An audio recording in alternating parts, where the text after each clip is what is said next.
Bollywood actor Saif Ali Khan पर हुए हमले के बाद वे काफी चर्चा में हैं। सैफ अली खान के बांद्रा स्थित उनके 12वीं मंजिल के फ्लैट में घुसे चोर ने चाकू से कई बार हमला किया था, जिससे वो गंभीर रूप से घायल हो गए। सैफ को गर्दन, पीठ और हाथ समेत शरीर में कई जगह चोटें आई थीं। अभिनेता की मुंबई के लीलावती अस्पताल में इमरजेंसी सर्जरी भी हुई।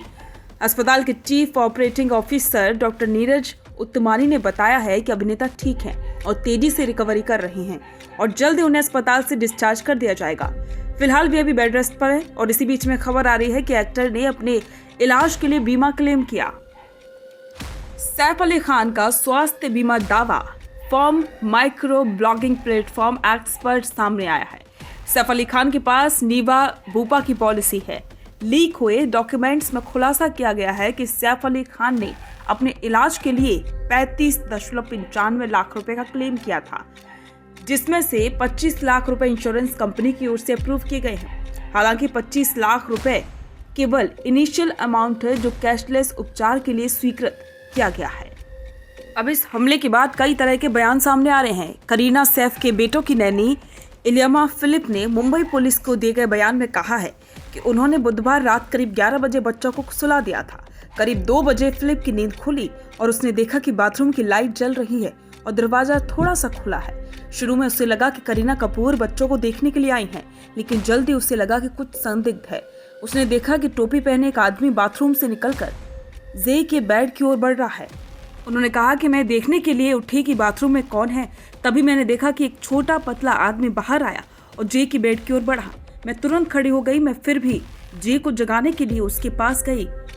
उस आदमी के बाएं हाथ में एक लकड़ी की छड़ी थी और उसके दाहिने हाथ में एक लंबी हैक्सा जैसी ब्लेड था। वो मेरी ओर दौड़ा। इस झगड़े में उसने मुझ पर ब्लेड से हमला किया। मेरी कलाई पर चोट लग गई। मैंने उससे पूछा कि उसे क्या चाहिए। उसने कहा कि उसे पैसे चाहिए और उसे 1 करोड़ रुपए चाहिए। इसके अलावा करीना कपूर के बयान भी दर्ज हुए।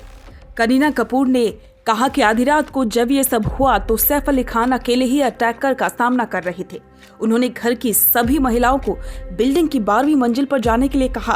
उन्होंने कहा कि जब मैं 12वीं मंजिल के नीचे 11वीं मंजिल पर आई तो देखा कि आरोपी अभी गुस्से में था और सैफ पर लगातार हमला कर रहा था। उन्होंने ये भी कहा कि मैं तब बहुत ज्यादा डर गई थी। आरोपी ने घर रखे किसी भी सामान को हाथ तक नहीं लगाया। इस पूरे घटनाक्रम के बाद कई तरह के सवाल खड़े हुए। बहुत लोगों ने इसकी निंदा भी की। सवाल ये कि क्या वाकई में किसी विदेश में बैठे शख्स ने हमला करवाया था? क्या इसमें किसी अंडरवर्ल्ड गिरोह का हाथ है? तो इस पर महाराष्ट्र के गृह राज्य मंत्री योगेश कदम ने एक बयान दिया। उन्होंने कहा कि बॉलीवुड अभिनेता सैफ अली खान पर चाकू से हमला करने के पीछे किसी भी अंडरवर्ल्ड गिरोह का हाथ नहीं है। किसी गिरोह ने इस हमले को अंजाम नहीं दिया है। लेकिन फिर यह हमला कैसे हुआ और आखिरकार वो शख्स कौन था, इस पर सबकी नजरें टिकी हुई हैं। आपको बता दें कि वो हमलावर बेहद ही शातिर था। उसने फिल्म स्टार पर हमले के वक्त कुछ और कपड़े पहने हुए थे और बिल्डिंग से उतरने के दौरान ही उसने अपनी शर्ट बदली थी। ऐसा इसलिए किया ताकि जांच एजेंसियों को कंफ्यूज किया जा सके और वो अपने मंसूबों में कामयाब भी हुआ।